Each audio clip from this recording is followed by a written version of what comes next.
Hello and welcome to another episode of Guiding You Home. My name's Travis Avila. I'm joined by Senor Guapo, Mr. Jeff Landon. What's up, buddy? How you doing? Good, man. And Bobby Kelly. Hi. How are you? Hey. Lovely. Good. We had Brett Bay on, and Brett Bay Property Solutions, talking about the SLO County rental market. Yeah, it's good stuff. I think people are going to really enjoy all the information that Brett brings to the table today. Yeah. Why do you think so? Because it's interesting. It's interesting how the markets are very similar to the real estate market that we're dealing with, but also his perspective on some recent legislation that tried to go through and stuff like that. I think people are going to find helpful. Yeah. So. And Bobby perks up at the end. Talking about food. That's always when I come alive. All right. Hope you enjoyed this one. Thanks for being here. Today's episode is brought to you by Landmark Real Estate Group. Jeff, let's talk buyer's consults. And Travis, we love buyer's consults. And the reason why is we have so many people that come to us that are frustrated, tired of looking for homes and not getting the homes that they want. A lot of times people try to do it on their own, or they've been working with a professional that hasn't really given them the resources they need to achieve home ownership. We do things a little bit differently, or maybe a lot differently here at Landmark Group. We provide them with a program called Home Hunter that we've worked very hard to put together, ensuring that they reach their success in home ownership needs. So if you're looking to buy a home today and you want a professional that will get you the home that you've been looking for, call us at 805-904-0012. We look forward to helping and serving you. Okay. Woo. Do not disturb. Brett Bay. Oh, that's good, yeah. For the third time. Welcome to the show, buddy. Third time's the charm. Yeah, it is. Happy to have you. We're going to talk about the SLO County rental market. I know we've had you on before, but it's been a little bit, and so people are curious. So give us a 30,000-foot overview before we get into the weeds on it, like what's going on in the rental market. Sure. What I've been saying to people is I'm a naturally optimistic person, but the worst time to have a vacancy is during November and December. Nobody wants to move during Thanksgiving, and nobody wants to move during Christmas. However, I've had people move in the day after Thanksgiving in years prior, so I'm, for some of my current listings, hoping that will happen. But what I can say in the current market is inventory is limited for the desired product, and days on market I've seen is 30 days or less, and that's pretty typical. I'd say is about 14 days or less during summer. So as we've transitioned into third and fourth quarter, it's about 30 days from the day you list a property to the day you have a deposit in hand. And similar to resale, things are cooling off for winter, but it's not dead. There's still activity going on, but people are starting to hunker down, put on their turtleneck sweaters, and kind of cozy up inside. Turtlenecks. I took it off before I came here. Yeah. I changed. Yeah, you have a sweater on, not turtleneck now. It was. So if that's a snapshot of how different or similar is that to what it's just been like the last couple of years in the rental market? Has that been the way it's been, or has something changed? I'd say typically you see during winter things, that's the quote unquote off season for property managers and investors. But on the Central Coast, it's always a quote unquote hot market. And what I'd say over year, things have been crazier than they have been, maybe in the, mid 2000s, kind of after recession, things were kind of gearing back up. But I'd say the last couple of years, it's been hotter than it has been in years prior. Are there any areas or pockets of the county that are, hotter than others or colder than others? Let's talk about the hot ones. Yeah.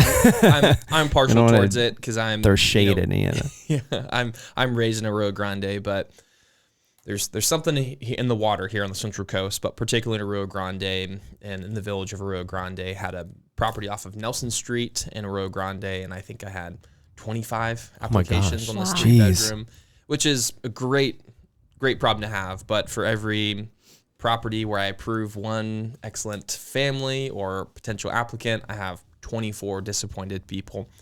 So that's what I've seen in Rio Grande is something, and I live there now very soon, and I was raised here, so I really see the allure of the downtown core there in the village, and just it's a great place to be, is what I think.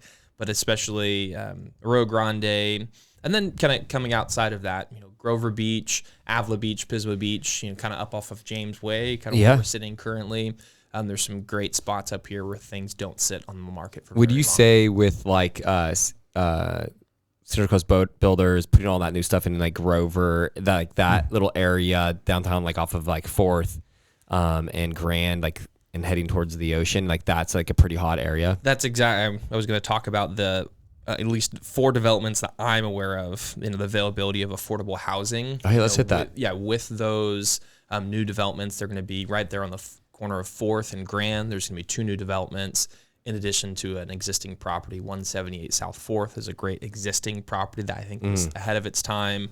Kind of down there on the corner across from where the that's right. Yeah, it was where Red Bee Coffee is. That was a great is a great mixed use commercial residential property. They did a great job with that. They have parking. You've got a bunch of cool little places. You got Grover Beach Sourdough there.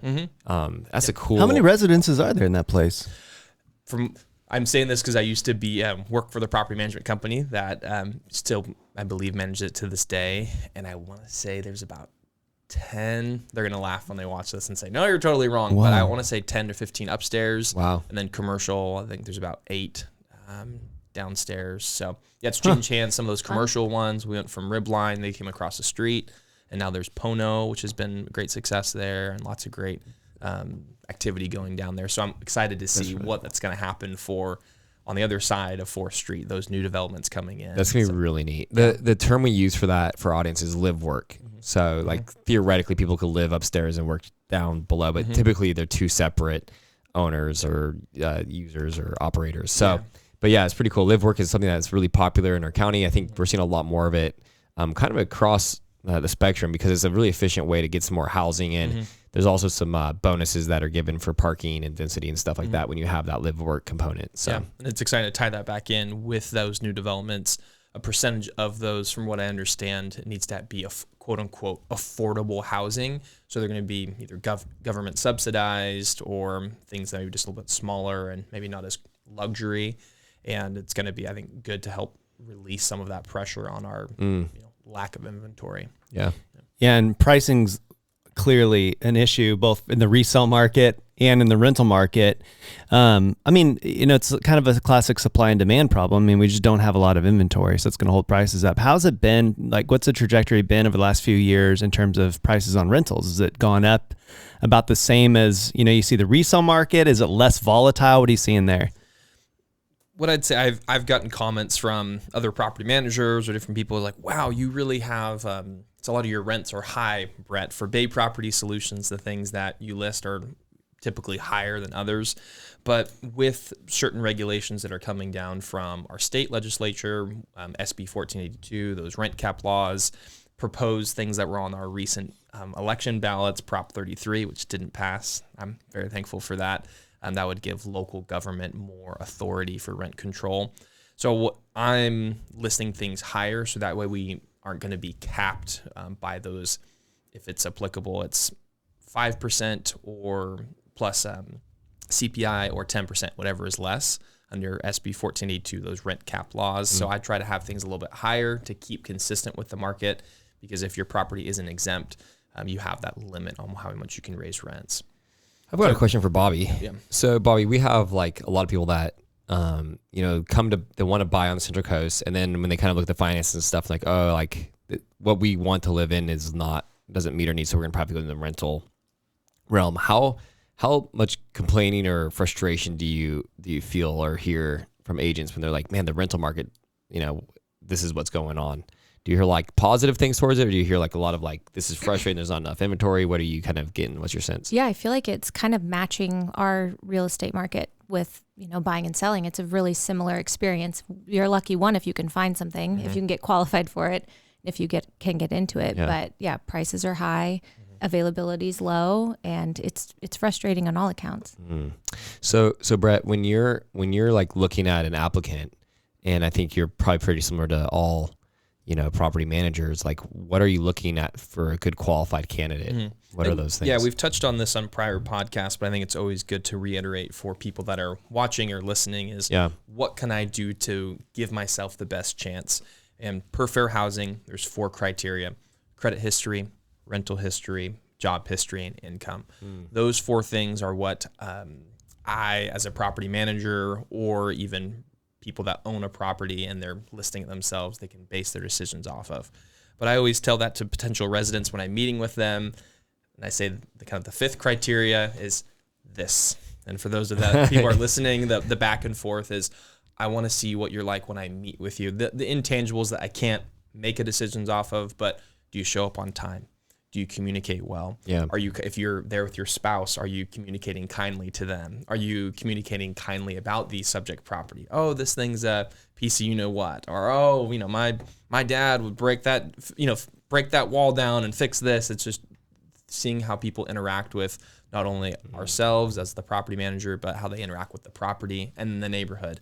It's especially important. I tell people I want to find someone that's going to be a great fit for our property management company, as much as a fit for the unit, as much as a fit for the neighborhood. That's a skill you really get to hone. It's interesting because in like when we're selling a house, like we don't get to interact with the buyers as much besides open houses really. Like there's like kind of this buffer with the other agent typically. So you don't hear those things as much, but you get to experience a lot of that. In a way, I'm doing a dual agency to some extent, is that my fiduciary responsibility is to protect and enhance the asset for the RPO, the rental property owner. But I'm also here to be an advocate for the potential resident or the resident once I approve them.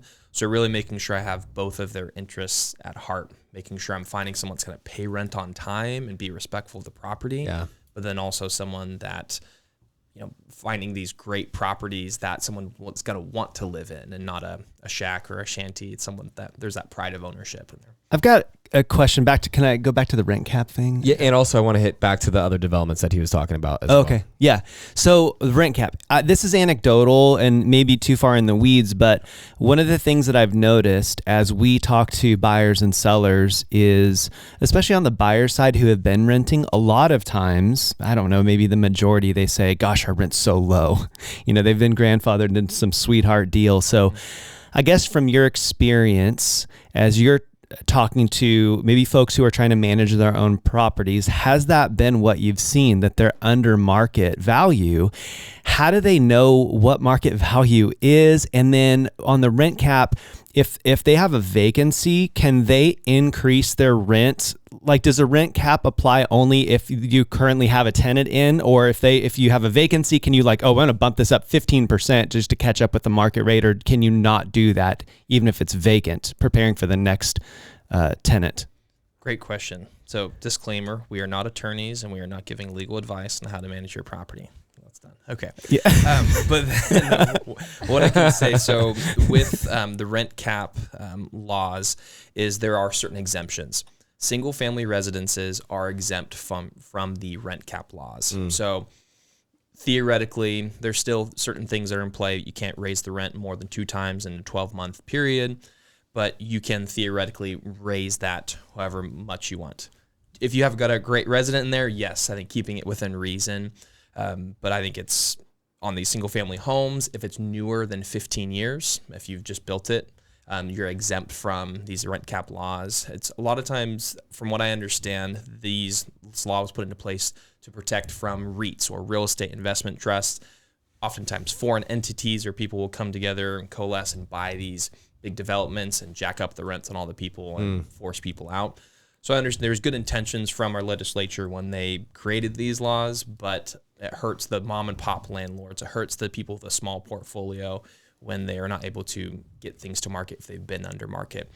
To touch on the point, once you've taken it off the market, and this is where the legal disclaimer comes in, I'm not saying 100% certainty, but when somebody moves out, you are able to do your renovations, make it look nice, justify the price. Don't just jack it up because it's on the Central Coast. Justify what you're asking for, but then you can paying $1,000 a month for your person that's really, it should be at $2,500. You ask them to leave with a 60-day notice if they've been in there more than 1 year, and then you can bring the rent to market. So there's that dichotomy: is you want to keep a great person in there, but you need to get them to market. You maybe incrementally raising them and explaining the situation to them, or wiping your hands clean and getting them out of there and starting with a new person. There's a key there. Oh, sorry. I'm just going to plug him. That's why it's so good to have a great property manager who can walk you through that. Yeah, you got to have a good one because that stuff gets interesting. It's hard. I want to be here for an advocate for the owners. Is people say, oh, well, it only benefits you to raise the rent because then you're going to get more of a percentage. Yes, but I look at it as I want to help them protect and enhance their property, and the cost, the holding cost of properties, property taxes, liability insurance. A lot of our areas here are in fire areas, so you have liability insurance going through the roof, and just the cost of utilities and maintaining a property. And that's something you asked about. What are things that are affecting rental owners and the cost of quality service partners, plumbing, electricians, gardening? All of these things are just ever rising costs. Yeah. Well, and at the end of the day too, just like in the resale market, the market will kind of dictate. If you're way overpriced in what you're asking for a rental, it probably won't get rented out. So I think you'll know if you're in the ballpark. Sorry, Jeff Guapo. Okay, let's go back to the other developments. I think that, to me, I'm excited about like other like developments that are coming. Yeah. So I think we covered the two. Wait, we covered Fourth, Grand and Fourth, right across from each other. Then I've got a client and great family here in the community that they're developing, I think about 54 units, just a little further up on Grand Avenue. And I believe there's a fourth one going on as well. Sweet. Just what I know of. And there could be things that are in the talks with the city that I'm not aware of, but just even from the city disclosing, I know there's 4 developments that are going on. To me, it's crazy that they could build something and rent it out and like pay the bill, the cost of money. Yeah. To me, it's insane with rents. Yeah, there's a lot of, I think, money to go around here on the Central Coast, but it's exciting to see people that are putting their funds into, as opposed to buying 50 single family residences, they're putting them into these high density projects where it can benefit, I'd say, maybe a larger multitude of people, or maybe the more working class person that just needs a 1 bedroom or a 2 bedroom. And that was what I wanted to touch on, is 1 bedrooms, studios, those things are hot. Regardless of the time of year, I'll get 10, 15 applications on something when I post it, regardless of what time of year it is. Yeah. Dang. That's crazy. Let's shift our focus to Cal Poly a little bit. Let's do it. Yeah. So good old Poly. Go to Poly. So there is a large local population. I mean, we have, how many kids? It's like 22,000. And we call them kids, young adults. Don't know. I think it's 20. Last I was there. When you walk down through downtown SLO, I'll see them. I'm like, we were all college kids at once. But they look like babies now. They're so old. Or maybe we're all just, all of us are just old now. Yeah. Dude, I played some basketball with some freshmen at AG High today, and I was like, oh, I'm so old. Like, they like switch directions, and I just keep going. I'm like, I can't stop my body. we can actually find out.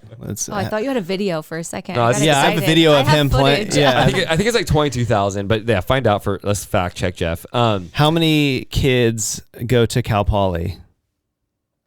And while he's looking that up, how does that, like, the large influx? Jeffrey, 21,497. Fall 23. Wow. You are good. He did research before. Guapo y inteligente. Once in a while. So, yeah, I mean, how does that impact, especially in San Luis Obispo? I don't think it maybe necessarily impacts us here in, like, AG, Grover as much, but in San Luis Obispo, what do you see, and how does that impact, like, the single-family rental market? It's very strong near Cal Poly, and we can't forget Cuesta College. Cuesta, Cuesta, and then down Hancock in North County, Santa Barbara, and Santa Maria. But it's lots and lots of inventory is occupied by these college students. But the timeline is we're coming into November and December of 2024. Yeah. People are already starting to look for fall of 2025. Already? That's what we're going to ask. This is the time. That is crazy. I just had a resident that we just placed on a property on Hathaway, which is close to campus, and we only had them since August of this year, and they're already asking about renewing their lease for fall of 25. I'm like, they are. That's I can't even speak to some of them because some of them have been on travel abroad. I'm like, I don't even know you at this point. They want to stay. Yeah. But it's wild.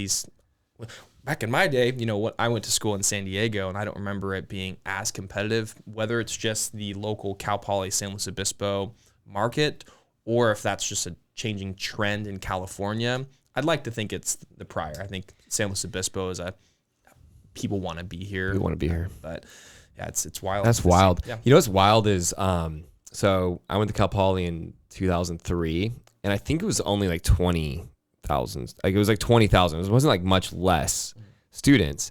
And Cal Poly has built so much on-campus housing. Like, it's phenomenal. I mean, it's like Club Med. I mean, it's insane. There's pools and volleyball courts, and like it's amazing. They have a cleaner that comes out through the bathrooms once a week and stuff because these kids don't clean their bathrooms. Young adults. The kids don't clean their bathrooms. The young adults do.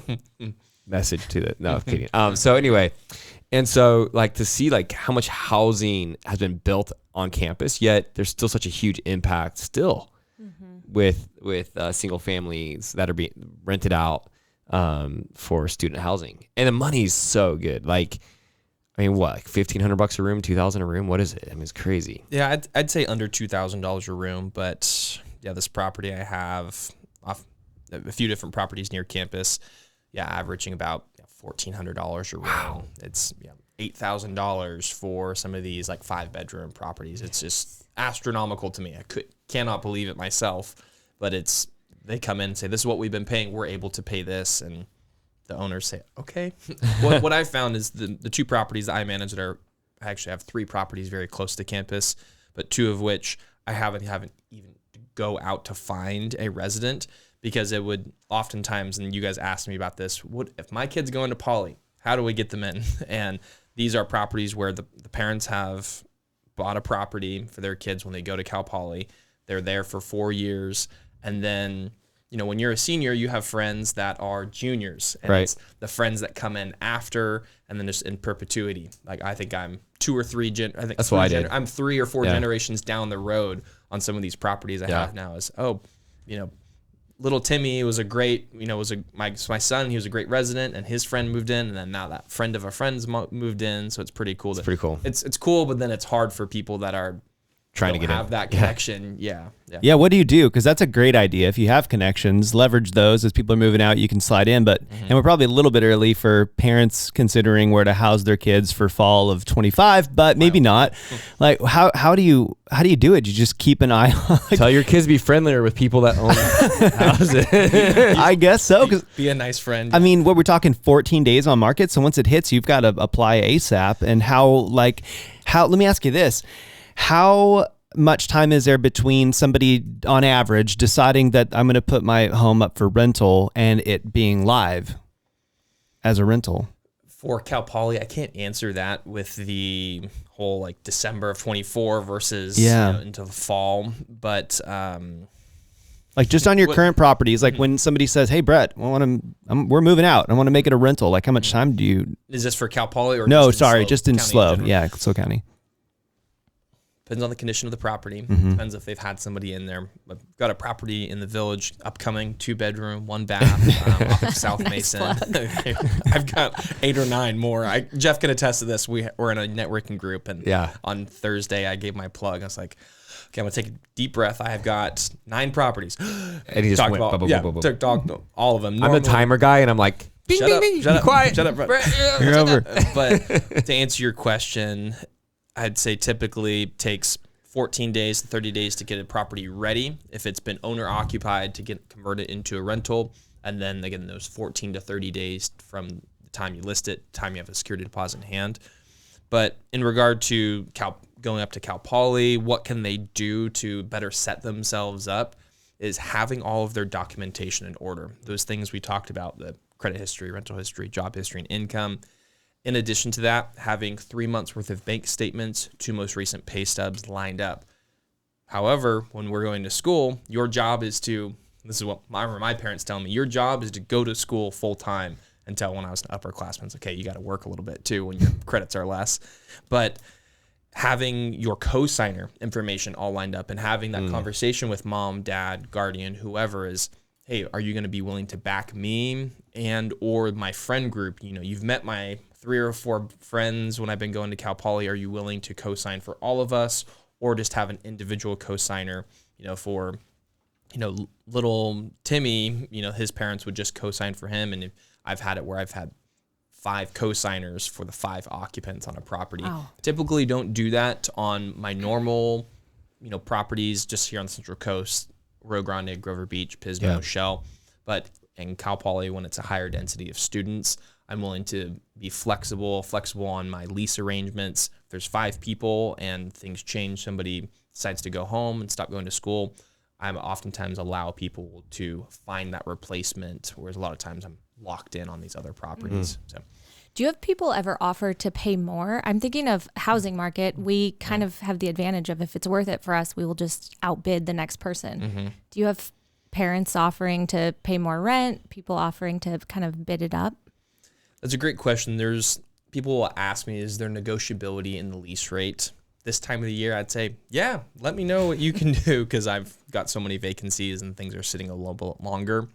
But to answer your question specifically, up near Cal Poly, I can't say I have people that'll come in and the listed price is $5,000. They're going to come in at $6,500 and here's the cash. And I do have people say, I'll give you cash or I'll give you a deposit right now. I'm like, that's not how it works. There's a process.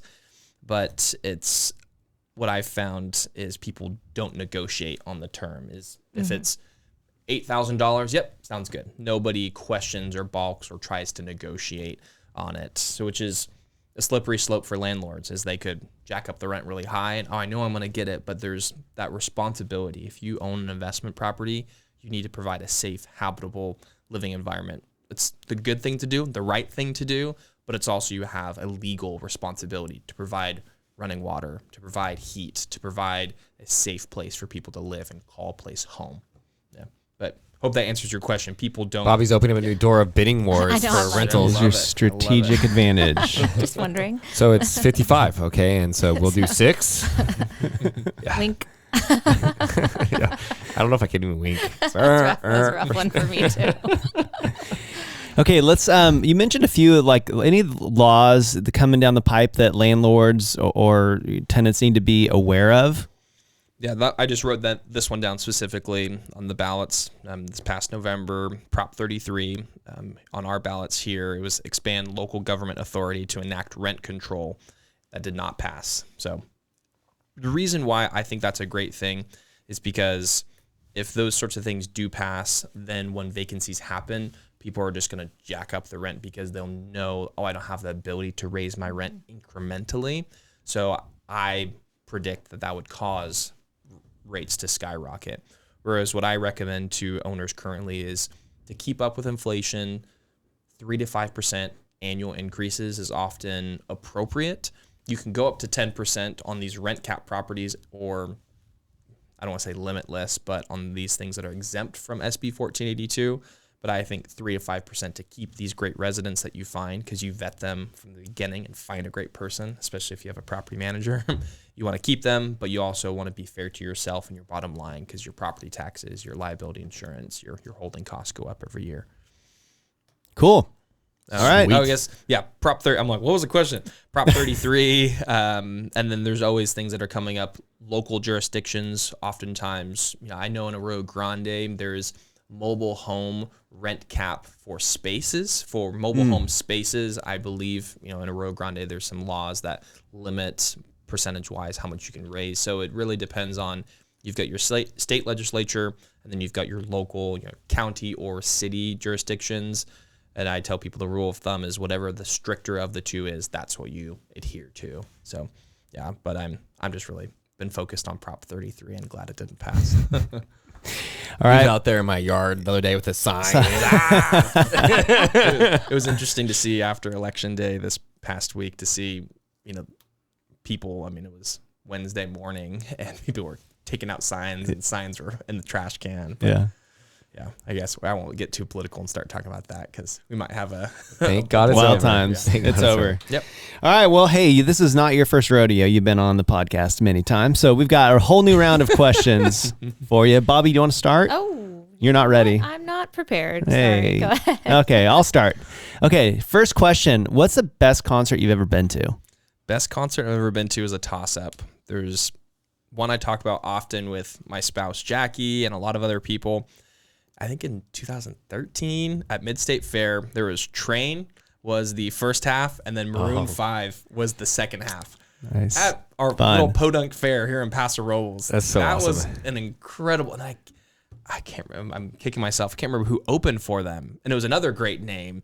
So that was an incredible Like, I don't think we didn't know what you had till it was gone. Yeah. Like that. Honestly, Mid-State Fair gets huge I know. names. It I does. can't believe it. Great people. Lots of great people this past summer. So that's one of the ones I often talk about. Like, I can't believe we got to see 2 great people. I was there with a family member and we saw a train. Like, that's great. Let's go. I'm like, no, we got Maroon 5 next. So anyways, that's awesome. That was Good. great. But then Coldplay in San Diego, I saw them. And that was a great really band. great experience too. So Cool. couldn't choose They're between cool the 2. live. They're fun to watch. Oh yeah. They are fun. Yeah. Oh, Guapo, you want to go next? I can go next. We're just gonna keep on throwing Bobby off. we're not very organized. I mean, and by we, I mean me. I'm gonna go. You sent me the list. I'll keep you with number 2. So So help you guys. Yeah. I like this one a lot. So and if you could go back for a week of time in any era of history, Ooh, yeah. where would you go? And I like have a guess, but Should we say it at the same time? the 30s. I think you would. Oh. 30s. I really like. I said the 1950s, Okay, the 50s. Yeah. but I mean, the problem with depression. I said 1950s because of the charm, the manners, the music, and the post-war boom. And after World War II ended, 1945, baby boom, economic surplus, and that's cool. I like everyone. There's kind people for the most part, from what I can gather, and I just like the look and the music, and I'd love that. Heck yeah. Fun time. Dude. Cool. You what would you go back to? It's irrelevant. I would probably go back to like ancient Egypt or something crazy. Oh, okay. Yeah, for a week and just be like, how the heck did they do this? I don't know, guys. Okay, this one's fun. Good job adding this one. Yeah, thanks. Surprise us. What's your quirkiest habit or hobby, or what's something that would really surprise us to know about you and our listeners? I have a quirky habit for you. Okay. Oh, one of his? Yeah. Oh gosh, don't sound Make that. it fun. You should have your wife. Okay, I won't say it. I'll let you share. So I said a hobby that I like to do when I went to school. I went to Point Loma down in San Diego, and there was a company called Bradley Mountain. It's a leather and canvas manufacturing company. So they would create handmade goods. So leather working is something I like. So even I've got my little. So I made this look at this little sleeve for my notepad. So that's something I don't work with my hands enough. I used to work on vintage motorcycles, but I have children and a business now, so I don't do that anymore. But to be able to unplug and use my hands as opposed to using my brain when working is something that's really cathartic. So yeah, I like leather working. When I can. I wouldn't have known that. No, that's me neither. Is that so embossed? What do you have? It's got like a little foil embosser, and it's fun. I enjoy doing it. Yeah. Sick, love bro. it. That's very cool. We'll expect our super for quirky. Christmas. Yeah, right. Yeah, exactly. Okay, so I guess that's not super is my embarrassing. initials. What were you gonna say was embarrassing about me? Because Jeff and I are personal friends. We are personal friends. So I roll up to Banner Coffee, and this boy, he's sitting there. I know where you're going. I thought of you this morning because I had the same setup at Banner this morning too. But Bobby, do you know about this yet? Okay, no, this is good. This is So I good. walk in, I look over, and there's Brett. He's got his laptop, a keyboard, a mouse, a pillow for his butt, a pocket knife. Wait, what?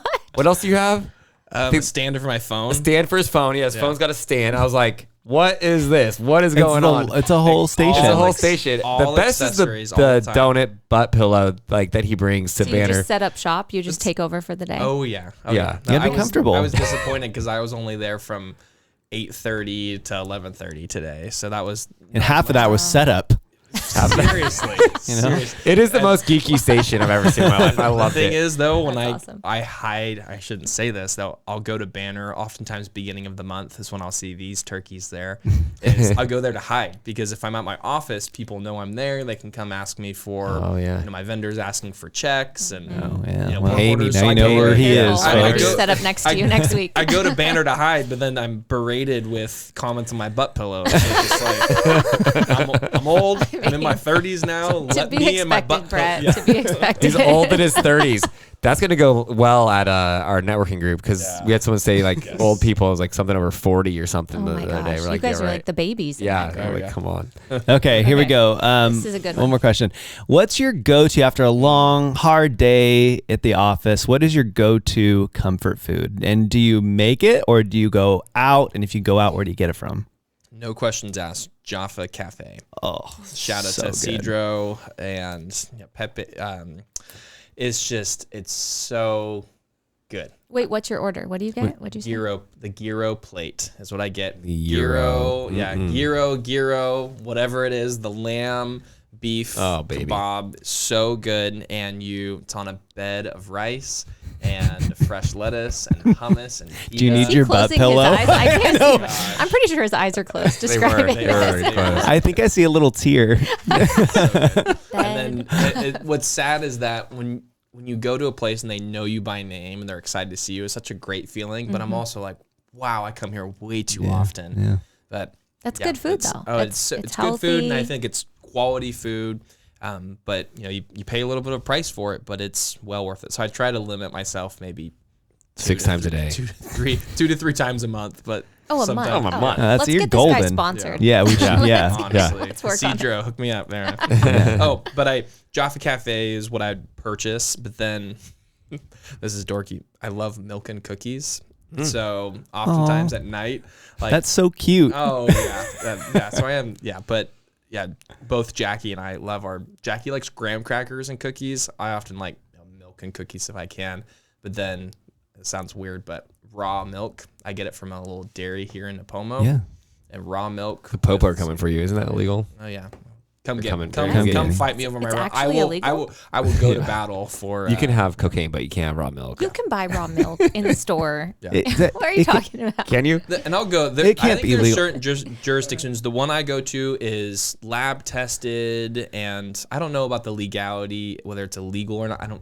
You can buy raw milk from Sprouts in San Luis Obispo. There you go. Yeah. So never mind, I'm wrong. Go through the proper channels, and the one I go to in Napomo is exclusive. You have to be invited. Oh, gosh. Oh, yeah. Wow.